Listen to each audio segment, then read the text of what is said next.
Okay, as promised, let's get into this keyhole pattern. Let's do 4 methods. Let's try to be quick. This is a little keyhole cutter that I actually have a set of 3 of these I'd gotten on Amazon back a while back. This is a 3/8 with a 1/4 inch shaft, shank and cutter here above there. So it seems to plunge fine, even though it doesn't look exactly like a center cutting, but it's not flat on the bottom either, so I believe it works fine for plunging. Let's just look on the screen here. If you're new to what this is, it's just to hang some kind of a little sign you make or something on the wall, either horizontal or you can do these vertical. And this is kind of the shape it is with the toolpath I've got drawn in the center. These dimensions I put on here are of IDC Woodcraft.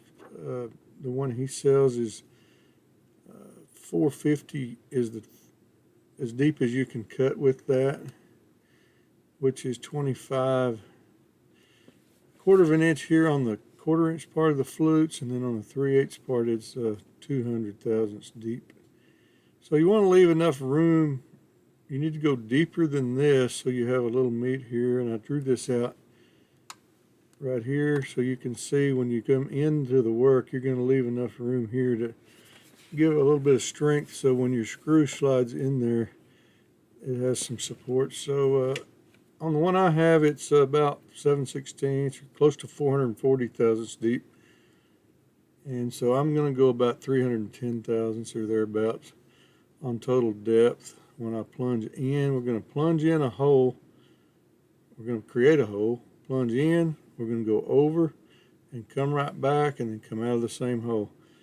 And there's a different method there that I probably did with a gadget. So to start with, if you're out on the machine, and I'm not right now, but this is the way I've done it in the past when I wasn't real sure how to go about doing this, because there's not really a toolpath for this exactly here. So the easiest thing that I knew to do, because I'm used to Gcode, is let me just turn off the camera. You don't need to see me. Let's just look at the screen from here on and let's go through this.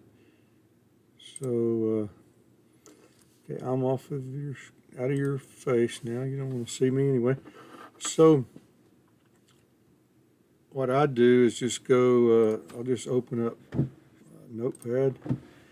And so here's this will be method number 1, and then look at the anatomy of this Gcode, and then we'll see if it's the same as what you're going to create when you generate that code. So I really don't like this like this. So alright, so let's just put homemade, or when you put notes in Gcode, just put parentheses and then you can type anything you want in the machine. We'll ignore that. So let's just put key slot handwritten. Okay. And then the first line of Gcode, the safe code on inches, is going to be G0, G90, G54, G17, and G20.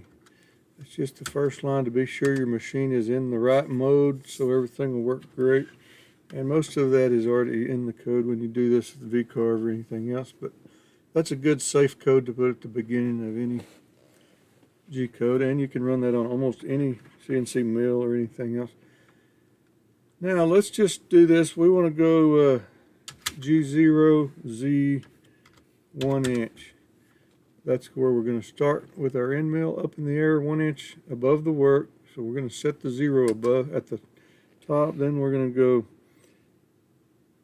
go, before we do this, let me get you over here to show. If I'm set in the center of this, let's come up here to a +3.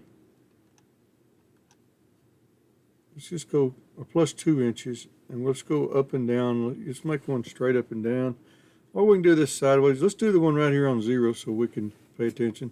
So let's use it as 0. Let's make this 2 inches long, so that's -1.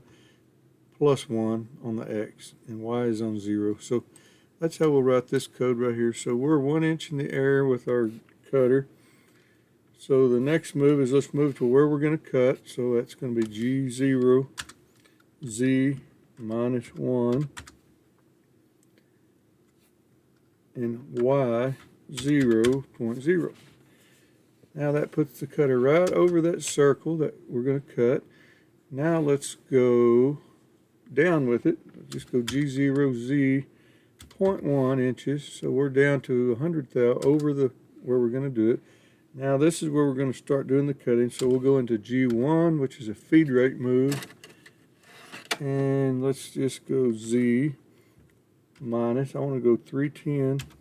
Let's go 0.310, that's down, negative. And we've got to call out a feed rate, so let's just do feed rate of 10 inches per minute. Now we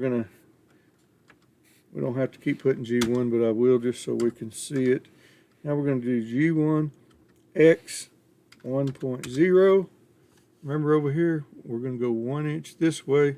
This is negative 1 inch. So we started at -1, we're going to go over to 1 inch. And on the next line of code, we're going to say G1. Before I go any further, we can put a feed rate of, let's go up to 20 inches on that feed, and we'll leave it alone after that. Now let's go back. So we're going to go G1X -1 inch. Now we're back to the beginning. Right here in the circle, now we just need to raise up the Z, and so at this point you can go back into rapid mode and just go G0, Z 1 inch. And then if you want to move the cutter somewhere out of your way, just go G0, X, minus, let's say 10 inches. And we can leave the Y where it's at, but you could just go ahead and call out a Y0 because we're already above the work. And that's all. And just hit M2 or M30 for the end of the code, and that's it. So we'll just go in and go File, Save As, and remember we need Gcode at the end of this, so we'll name this file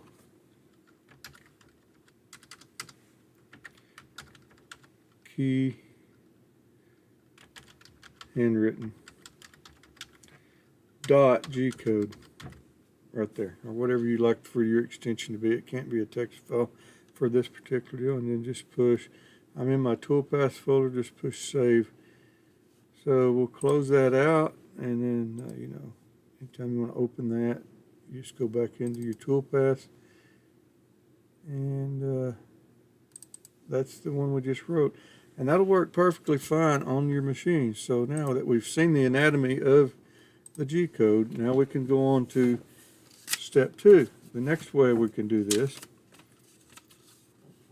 and then we can simulate this here and show. So let's just close this screen out. I've already just showed you how this is going to be. Let's do one up and down. And let's just close this out. I got one saved ready for you here. No, there's nothing on the screen, so this will be fine. So let's just make one right here like we just did, except let's use Garrett's method of doing one. And this works good, but you're double stacking vectors, and I don't care to do it that way. It does work good, but you just got to remember how you did it. So all he did was he drew this from, let's go -1 to make this 2 inches long. Click it and come right back to the start point of where we were, and click it again and right click to get out of that tool. And now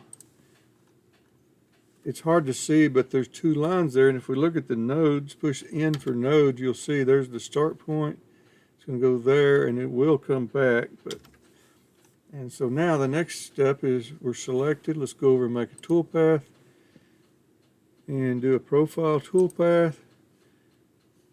And I've already got this keyhole. This is IDC Woodcraft, I believe. If I can see it.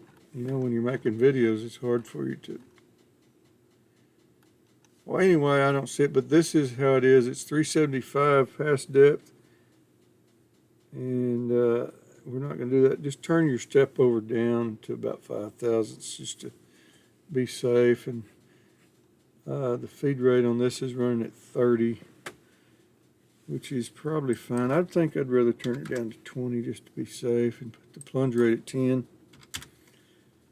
All right, and we'll apply that and select that tool, and I'm going to go to 310 on the depth. If you're following along right here, and we're going to be on the line. We're not going to be inside any vectors. We're on the path, so on the line, and that's all you do. And then, as long as you're set with the right zeros and everything, then let's calculate this. And now you can see how it's going to do. It's going to come in from your zero, come down and do that. So I've noticed when you simulate these though, they don't do a good simulation because there's not much there and it looks like it just went straight. But what I'd like to show you about that quickly, if we can, is let's go ahead and preview that toolpath. I'm going to put this as slow as it'll go. And it looks like it just went to one end of it, but it just don't really. And you'll notice it just looks like a slot. Okay, but it did work and I can prove that to you. So if we rename this file, something we can find real easy is, let's just go, we'll name this Garrett. Garrett from IDC Woodcraft has a video about this. And I'm just using this, and other people do too, I'm just saying. Also, there's some more video here that I wanted to. I always have a hard time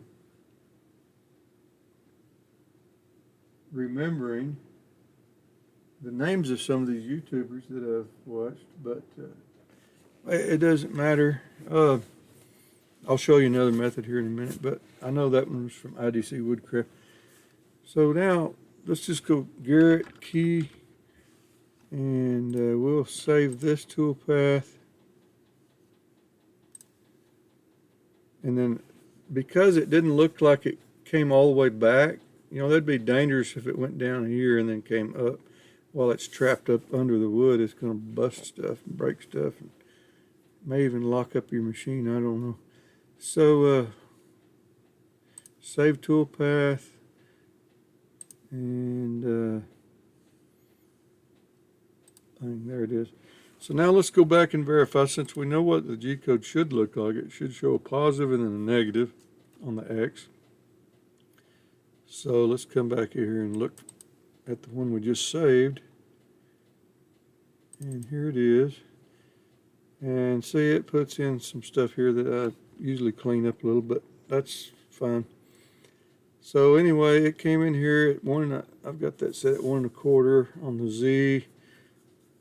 I don't care for this move right here. You can get rid of it or leave it. I usually get rid of it. It can be dangerous to have that ramp.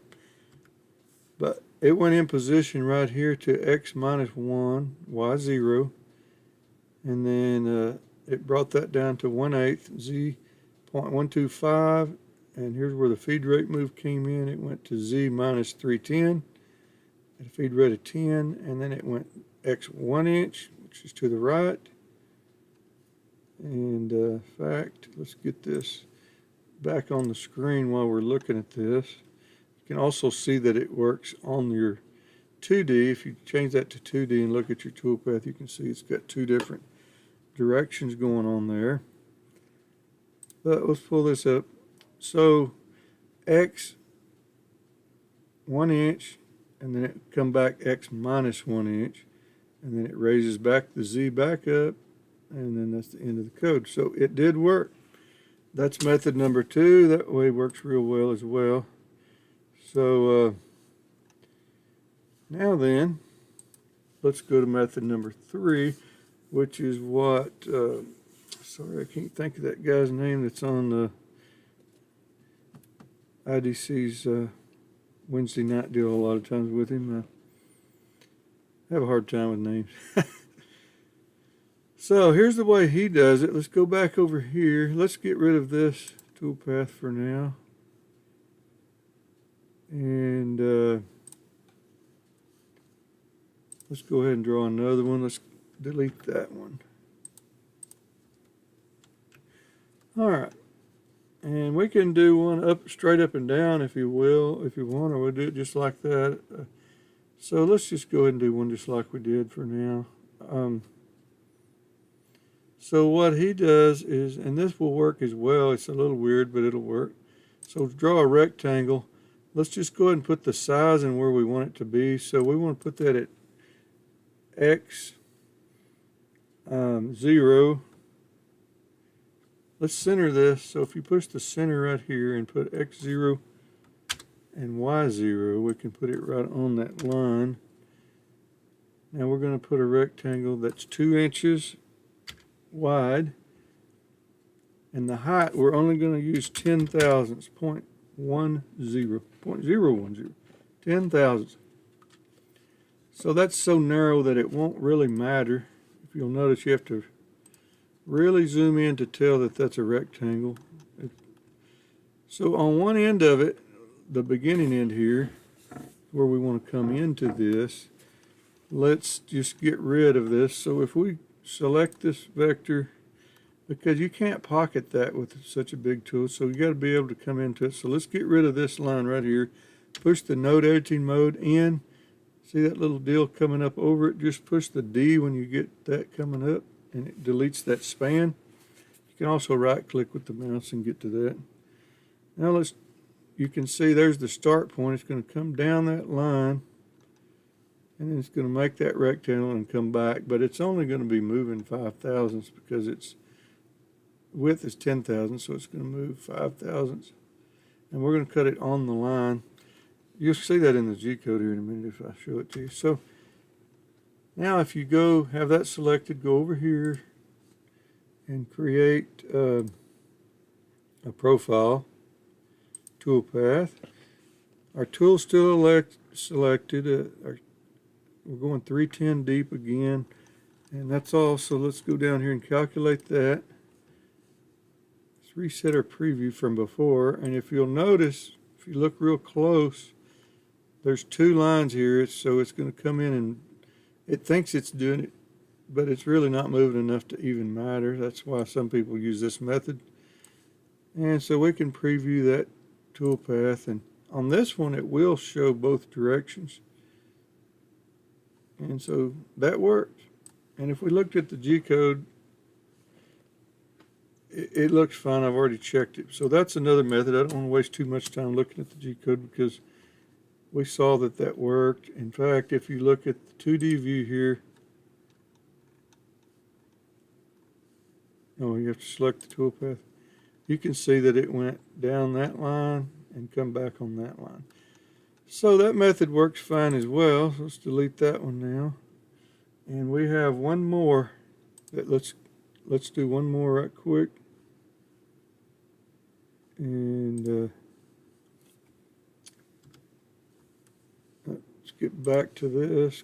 Get rid of these vectors here. And let's do another one. And just for the fun of it, let's do this one straight up and down. And that's the way a lot of people like to do. In fact, let's close this file and open a different one. And I think I've saved one. Yeah, let's just do a little skinny sign like this. So we're still at 0, and it looks like that's 6 inches here. So let's do one up here at, start at 5 inches and go up just about. Well, let's do it at 4 and come up 1 inch, all right. All right, so to do that, we need a circle for where it's going to start. So if we're going to start that at 4 inches, let's put I like to put a circle smaller than what we're going to, the cutter's 3/8. Let's just put a 1/8 inch diameter circle. Let's do that at 4 inches, X0. So see there, I've just got a little 1/8 circle, and that's all we need. Now select that vector, go up here to your gadgets, and if you don't have this, you should be able to go and install new gadgets, but go to Keyhole Toolpath. It brings this tool up, and let's go vertical, bottom to top, so it's going to look just like this. I've got the depth of the slot in here at 0.310. It's about 5/16 is how deep I'm going. And the length, we'll go 1 inch length slot. Entry hole is 0.375 3/8, and the diameter is 1/4 of an inch, which is what it cuts the narrow part at. And it's going to name this keyhole. I think I may have already saved one, so let's call this Keyhole Video, so we can find that in a minute if we want to. Oh, I got to name this. This is the toolpath name. Name that video. We got to go and select the tool we're going to use, and so this one's still showing up, Keyhole T-Slot. Select that, and at that point all you got to do is push OK. And now this is pretty cool because it actually draws that vector in here, and it shows the toolpath in 2D view that it already created. We didn't have to go create it. The gadget created that toolpath. And now we can go over there and look at it.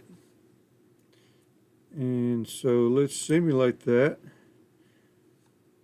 And if we look at the side, it's just showing that it's going to go from our 0 point where we was over, down, and then let's just go ahead and preview that. And again, it doesn't preview it all the way out, but it did work. In fact, let's save that, go look at the Gcode real quick, and just need to save this toolpath, Keyhole Video. I think that'll work. I should have put gadget video is what I should have named it. Okay. So now let's go find that Gcode and look at it, since we know what the anatomy of the Gcode should look like. If you have any questions about Gcode, contact me. I enjoy going through that with you. So Keyhole Video, that's the one right there. So let's open that Gcode and look at it, and sure enough, it's doing the same thing as we did. It's starting at 1 1/8 off. It's going to our XY0, and then it's moving to X0 and Y 4 inches, which is, let me pull that up so you can see that. So that's what it's doing. It's going to this point. If you'll notice, that's at 4 inches. So that's going to, it's going to rapid to the X0 and the Y 4 inches. And it's doing that ramp move down to 3/4 that I don't like. I usually just delete that. I don't like that. A little dangerous. Your Z shouldn't move till it gets in position, in my opinion. It could crash into something on the way there. And then it's going to bring it on down to 1/8 of an inch. Then it's going to feed down at 10. Feed down 310 thousandths into the work. And then it's going to go Y 5 inches. We're at 4, so it's just going to move up 1 inch. And then if you'll notice, it moves right back down to GY 4. It's moving right back down, and then it's bringing the Z up 3/4. And then it's going to move it again up here. I usually get rid of this because I don't need it to move twice, but it doesn't hurt nothing. It's just extra steps in there. So it's going to move it back up to 1/8 and move back to 0, and it's the end of the program. So that's all there is to it, and I hope I didn't go too long with this video. If you have any questions or discussion on this, feel free to ask on the comments or on the Facebook group in Longmill. Whichever, so I appreciate you watching. See you next time.